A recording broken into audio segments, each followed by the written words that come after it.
ललकार पाकिस्तान के ऐसे कमांडो की दास्तान जो लड़ाई झगड़े को पसंद नहीं करता था।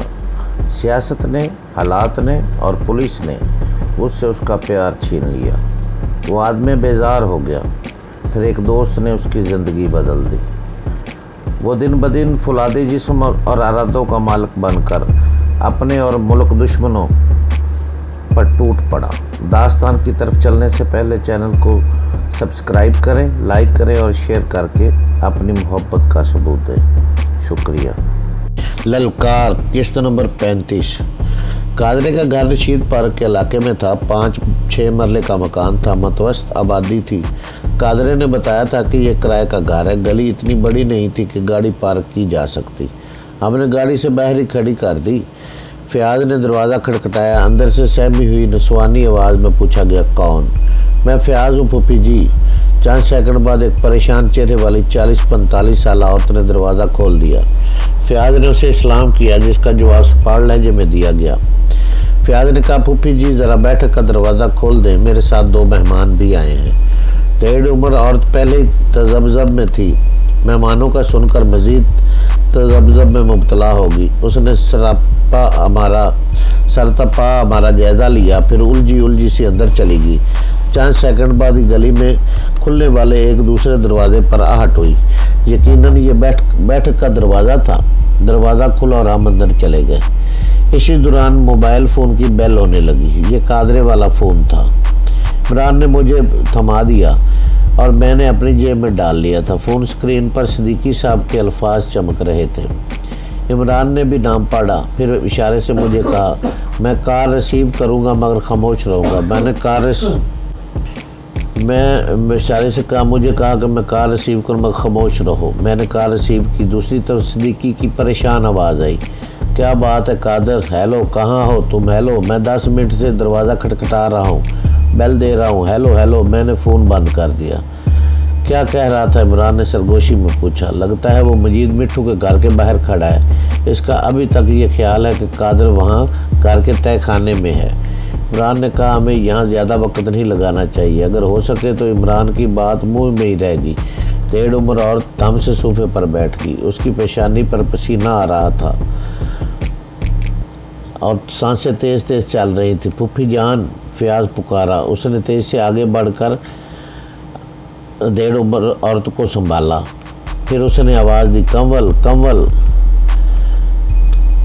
एक लड़की चलाती हुई अंदर दाखिल हुई। वो फयाज के साथ मिलकर डेढ़ उम्र औरत को संभालने लगी। हमने भी उसकी मदद की। औरत को सिंगल सोफे से उठाकर बड़े सोफे पर लिटा दिया गया। लड़की पानी ले आई। उसने अपने हाथ से माँ को पानी पिलाया, फिर उसे ज़ुबान के नीचे रखने वाली गोली दी। लड़की जो यकीनन कंवल थी, शायद आम हालात में हमारे सामने ना आती, मगर शदीद परेशानी ने उसे सब कुछ भुला दिया था। वो अच्छी शक्ल सूरत की थी। कानों में चांदी की छोटी छोटी बालियाँ थी और नाक में छोटा सा कोका चमक रहा था। माँ की हालत ज़रा संभल गई तो उसने सर पर दुपट्टा ले लिया और सिसकियाँ भर के रोने लगी। फयाज ने सोफे से पर एक तरफ 2 तकिए रखकर कंवल की वालदा को नीम दराज कर दिया। कंवल ने उसे मज़ीद दवा दी। औरत कराते हुए बोली, फयाज हमें हमारे हाल पर छोड़ दो। तुम्हें खुदा रसूल का वास्ता क्यों हम सब की जान लेने पर तुले हुए हो? छोड़ दो हमारी जान। वो बाकायदा रोने लगी। इमरान ने तसल्ली देने वाले अंदाज में कहा, खाला जान ये आप नहीं, आपकी मजबूरियाँ बोल रही हैं और हमें पता है कि आपकी मजबूरियाँ क्या हैं। आप फिक्रमंद ना हो, आप सब ठीक हो जाएगा। आप लोग कौन हैं? कंवल ने पूछा। इसकी पलकें झुकी हुई थी। तुम हमें अपने भाई का दोस्त समझ सकती हो, लेकिन वो दोस्त नहीं जिन्होंने उसे तबाह करने की कोशिश की, बल्कि वो जो उसे तबाही से बचाना चाहते हैं, दोबारा ज़िंदगी की तरफ लाना चाहते हैं। इमरान ने कहा, आप कुछ न करें भाईजान। कंवल ने फिर झुकी नज़रों के साथ कहा, हम अपने तौर पर कोशिश कर रहे हैं। अल्लाह ने चाहा तो 8-10 दिन तक कादर भाई घर पहुंच जाएंगे। बात करते हुए बेचारगी की तस्वीर नज़र आ रही थी। उसका लिबास खस्ता था और कंधे से कमीज़ की सिलाई उधड़ी हुई थी। वो इस कंधे को बार बार दुपट्टे से ढांपने की कोशिश करती। घर की हालत से गुर्बत झलक रही थी। इमरान ने कहा, मेरी बहन ठीक है। आप दोनों कादर को बचाने की कोशिश करती रही हैं, लेकिन वो जिस तरह की कोशिश थी इसके बारे में भी हम अच्छी तरह जान चुके हैं। और आप दोनों के लिए खुशखबरी ये है कि अब किसी तरह की कोशिश की ज़रूरत नहीं रही। وہ مجبوری اب ختم ہو چکی ہے، جس کی وجہ سے آپ دونوں کو بار بار ابرار صدیقی سے ملنا پڑ رہا تھا اور اس کی ہر ہاں میں ہاں ملانا پڑ رہی تھی۔ ابرار صدیقی کے نام سے ماں بیٹی کے چہرے متغیر کر دیے۔ پتہ نہیں آپ کیا کہہ رہے ہیں کنول ہلکلائی۔ تمہیں پتہ ہے میری بہن، عمران نے کہا، اور آپ دونوں کے لیے خوشخبری یہ ہے کہ قادر کے لیے اب کسی طرح کا کوئی خطرہ نہیں ہے۔ قادر کی والدہ سیدھی ہو کر بیٹھ گئی۔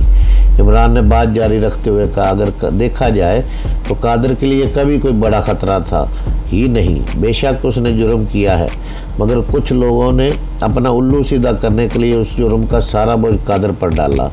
قادر کو اور آپ دونوں کو ڈرانے دھمکانے کے لیے کچھ سوچے سمجھے جھوٹ بولے گئے ہیں۔ جھوٹ بولے گئے ہیں؟ کنول کی والدہ حیران تھی۔ آپ کو بتایا گیا ہے کہ جس لڑکی کو اٹھایا گیا تھا اس نے خودکشی کی کوشش کی ہے، وہ جل گئی ہے اور اسپتال میں خطرناک حالت میں پڑی ہے۔ اس نے بیان دیا ہے کہ اس سے زیادتی ہوئی ہے اور اس کا بڑا مجرم قادر ہے، وغیرہ وغیرہ۔ یہ ساری باتیں بس ایک ڈرامے کا حصہ ہیں، اور ڈرامہ یہی ہے کہ آپ لوگوں کو اتنا دہشت زدہ کر دیا جائے کہ آپ ہر جائز نجائز بات ماننے پر مجبور ہو جائیں۔ قادر بالکل خیر خیریت سے ہے اور ہمارے پاس ہے۔ اب آپ لوگوں کو تھوڑی سی ہمت کرنا ہوگی، ان لوگوں کے چنگل سے نکلنا ہوگا۔ آپ کا مطلب ہے کہ وہ لڑکی اسپتال میں نہیں ہے؟ اور اس کا بیان کنول نے حیران لہجے میں پوچھا۔ کچھ نہیں ہے، یہ سب سیٹھ سراج کی چال بازی ہے۔ وہ بس ایڈوکیٹ صدیقی کے لیے راستہ صاف کر رہا ہے۔ پر وہ ایسا کیوں کر رہا ہے؟ کنول کے خوبرو چہرے پر الجھن تھی۔ اب عمران اسے کیا بتاتا، اور اگر بتاتا بھی تو کنول اس کی ماں کی سمجھ میں کیا آنا تھا؟ در حقیقت تو یہ ٹیکسلا یا مردان کے کھنڈر سے نکلی ہوئی کسی نادر شے کا شاخسانہ تھا۔ وہ شے جو غالباً کسی گندھارن مورتی کی شکل میں تھی اور ایڈوکیٹ ابرار صدیقی کے پاس تھی۔ اس گندھارن پیس آف آرٹ کو حاصل کرنے کے لیے سیٹھ سراج وغیرہ ایڑی چوٹی کا زور لگا رہے تھے۔ اس ایڑی چوٹی کے زور میں کنول کو کومل بدن اور اس کا شباب بھی شامل ہو گیا تھا۔ وہ بیچاری بے خبری میں ایسے کھیل کا حصہ بن گئی تھی جو نادر اشیاء کی نہایت منافع بخش نقل و حمل سے متعلق تھا۔ اسے رشوت کے طور پر پیش کیا جا رہا تھا اور وہ لا علم تھی۔ میں سوچ رہا تھا اور حیران ہو رہا تھا کہ بات کہاں سے شروع ہو کر کہاں پہنچی ہے۔ سیٹھ سراج کو تھوڑا سا سبق سکھانے کے لیے عمران نے سرے رائس کی گاڑی کو ٹکر لگوائی تھی۔ اس ٹکر کے نتیجے میں گاڑی کے اندر رکھی ہوئی کچھ بوریاں پھٹ گئی تھیں اور ان میں سے چاولوں کے ساتھ مٹی برآمد ہوئی تھی۔ اس مٹی کے ڈانڈے بہت دور جا ملے تھے۔ یوں محسوس ہوتا تھا کہ عمران کے تیز رفتار ذہن نے رات کو ہی بہت کچھ سوچ لیا تھا، اور وہ کنول کی والدہ اور قادر کو فوری طور پر لاہور سے ملتان بھجوانے کا ارادہ رکھتا تھا، اور اس کے لیے وہ کافی حد تک انتظام بھی کر چکا تھا۔ صرف 10-15 منٹ کے اندر وہ ماں بیٹی کو پوری طرح قید کر چکا تھا، اور وہ دونوں آنکھوں سے مسلسل آنسو رواں کیے ہوئے تھی۔ وہ حالات کی اس حیران کن تبدیلی پر ششدر نظر آتی تھی۔ فیاض کی کیفیت بھی ان سے ملتی جلتی تھی۔ اب ساری صورتحال اس کی سمجھ میں بھی بڑی اچھی طرح آ رہی تھی۔ وہ سمجھ چکا تھا کہ مجید مٹھو اسے بیرون ملک بھجوانے کے لیے بےتاب کیوں ہو رہا تھا۔ اس کی اصل وجہ کیا تھی؟ اس نے یہ ساری بات اپنی پھوپھی اور پھوپھی زاد کنول کو بتائی۔ 1 گھنٹے کے اندر اندر کنول اور اس کی والدہ گھر کو تالا لگا کر ہمارے ساتھ روانہ ہو رہی تھی۔ گھر میں کوئی قیمتی سامان تھا ہی نہیں جسے وہاں سے سمیٹا جاتا، بس 1-2 گہنے اور تھوڑی سی نقدی تھی۔ یہ چیزیں انہوں نے ساتھ لے لیں۔ ہم واپس راوی روڈ پر پہنچے۔ وہاں سے قادر کو گاڑی میں بٹھایا گیا۔ قادر نے ماں اور بہن کو گلے لگا کر آنسو بہائے۔ تب اس نے اچانک میرے سامنے ہاتھ جوڑ دیے اور رو رو کر معافی مانگی۔ میں جواب میں کچھ بھی نہ کہہ سکا۔ میں نے دل میں سوچا، میں معافی دینے یا نہ دینے والا کون ہوتا ہوں؟ معافی تو وہ دیں جن کے والدین کی جان اس جرم نے لے لی، جن کا گھر اجڑا، جو در بدر ہوئے۔ قادر کے لیے دل میں ایک نرم گوشہ ہونے کے باوجود میں اس کے لیے کچھ بھی نہ کہہ سکا۔ عمران ان چاروں کو لے کر اسٹیشن روانہ ہو گیا۔ ان چاروں میں قادر، کنول اور ان کی والدہ اور ماموزاد فیاض تھا۔ ان کو لاہور اسٹیشن سے ملتان جانے والی ایکسپریس ٹرین میں سوار ہونا تھا۔ ملتان میں انہیں عمران کے دوست نے محفوظ ٹھکانے تک پہنچانا تھا۔ وقت رخصت میں نے کنول کی آنکھوں میں امید کی خوبصورت کرنیں دیکھی۔ کچھ ایسی ہی کرنیں فیاض کی آنکھوں میں بھی تھی۔ میں بستر پر لیٹا رہا اور اپنے حالات کے بارے میں سوچتا رہا۔ قادر اور اس کے گھر والوں کا ملاپ دیکھ کر مجھے اپنے بچھڑے ہوئے بھی شدت سے یاد آنے لگے۔ पता नहीं कि कितना वक्त गुजर चुका था इनसे मिले हुए। अब तो मैं दिनों की गिनती भी भूल चुका था। खिड़की में झांकने वाले चांद ने मेरी उदासी कुछ और ही बढ़ा दी। मुझे लगा कि एक ज़माना बीत गया है अपनी वालदा की गोद में सर रखे और अपनी बहन का माथा चूमे हुए और अपने भाई को गले से लगाए हुए। मेरी आंखों में नमी जागने लगी। मैं खुद को मलामत करने लगा, आखिर क्यों मैं अपने घर वालों का सामना नहीं कर पा रहा हूँ। अगर मैं अपने महल्ले में नहीं जाना चाहता, अपनी जान पहचान वालों से नहीं मिलना चाहता तो ये और बात थी, मगर अपने घर वालों से मिलने का कोई रास्ता तो मुझे निकालना चाहिए था। मैं देर तक इस बात पर गौर करता रहा, फिर सो गया। मेरी आंख खुली तो इकबाल मेरे सराहने खड़ा था। उसने मुझे हिलाकर जगाया था। क्या बात है, मैंने उठकर बैठते हुए कहा। मैंने वाल क्लॉक पर नज़र दौड़ाई। सुबह के 4 बज रहे थे। इतनी देर क्यों कर दी, मैंने कहा। यही तो मैं सोच रहा हूँ, ज़्यादा से ज़्यादा 12 बजे तक उसे आ जाना चाहिए था। 11 बजे ट्रेन चलती है, लेकिन हमारी ट्रेनें लेट भी तो घंटों और दिनों के हिसाब से होती हैं। भाई फ़ोन तो कर देता, इकबाल ने कहा, और एक बार फिर उसे कॉल करने में मसरूफ़ हो गया। इस बार भी कोई जवाब न मिला। जिलानी या किसी और यार दोस्त को करके देखो, मैंने मशवरा दिया। क्या किया है, लेकिन किसी को कुछ पता नहीं, इकबाल बोला, और एक बार फिर किसी को कॉल मिलाने में मसरूफ़ हो गया। मैंने उठकर चाय तैयार की, इकबाल के साथ मिलकर इमरान का इंतज़ार करने लगा। ये घर बारौनक इलाके में था। सारा दिन गली मल्ले और बाज़ार का शोर सुनाई देता रहता था, लेकिन अब इस घर के इर्द गिर्द ज़िंदगी सोई पड़ी थी। अजानें अभी नहीं हुई थी। कोई बात नहीं यार, कहीं रुक गया होगा, मैंने इकबाल को तसल्ली दी। मैं इसलिए परेशान हूँ को वैसी गैर जिम्मेदारी दिखाता नहीं। उसे कहीं रुकना होता तो वो किसी भी तरह फ़ोन पर ज़रूर इतला दे देता। हो सकता है कि अनन फानन को काम पड़ गया हो। वो खुदाई फौजदार तो है ही, किसी का मसला हल करने में लग गया होगा। पिछले हफ्ते भी तो हम लंच पर उसका इंतज़ार करते रहे थे और वो चाचे नज़ीर को लेकर अस्पताल पहुंचा हुआ था। हम बातें करते रहे और साथ साथ किसी ऐसी आवाज़ या आर्ट के मुंतज़र रहे जो इमरान की आमद की नवीद देती। बाज़ार से कोई गाड़ी गुजरती तो हमारे कान खड़े हो जाते, लेकिन जल्दी अंदाज़ा होता कि ये इमरान की गाड़ी की आवाज़ नहीं है। दिन चढ़ गया, लेकिन इमरान की वापसी नहीं हुई। इकबाल का चेहरा मुरझाया हुआ था। एक तो वो अपनी ज़ख्मी टांगों की वजह से तकलीफ़ में था, दूसरे इमरान की परेशानी उसे शदीद मुतासर कर रही थी। इसी दौरान में दरवाजे पर दस्तक हुई। मैंने दरवाज़ा खोला। बाज़ार के शीर फरोश गुलाम नबी का मुलाजिम लड़का एक ट्रे में हम तीनों का भारी भरकम नाश्ता लिए खड़ा था। रोज़ाना यही लड़का नाश्ता लेकर आता था, निहारी, नान, हलवा और ज़बरदस्त किस्म की लस्सी। मैं नाश्ता लेकर अंदर आ गया और ट्रे मेज़ पर रख दी। 10 बज गए, मगर हम दोनों में से किसी ने नाश्ते को हाथ नहीं लगाया। वक्त गुजरने के साथ परेशानी बढ़ती जा रही थी। इमरान जिस किस्म के रोज़ो शब गुजार रहा था मेरे सामने थे। इसकी दोस्तियां बहुत थी तो दुश्मनियां भी बहुत बढ़ गई थी। 10:30 बजे के करीब जिलानी आ गया।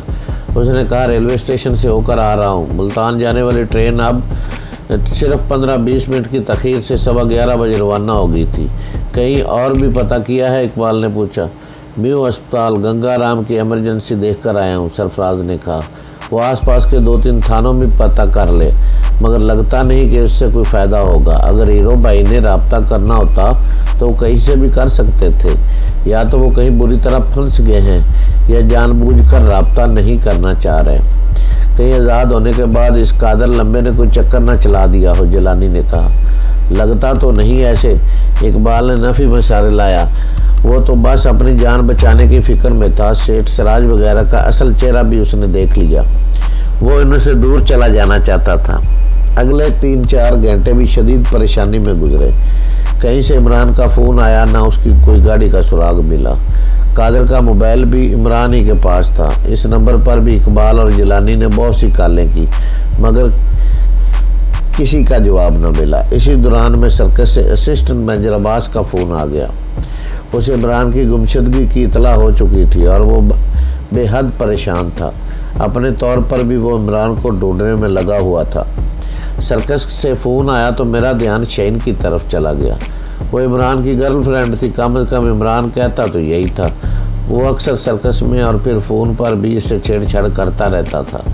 वो उसे अपने होने वाले बच्चों की माँ कहता था اس نے بچوں کے نام اور پیشے وغیرہ بھی منتخب کر رکھے تھے۔ اس حوالے شہین کے ساتھ اس کی دلچسپ نوک جھوک ہوتی تھی۔ میں نے اقبال سے کہا، یار کہیں وہ شہین کے پاس ہی نہ چلا گیا ہو۔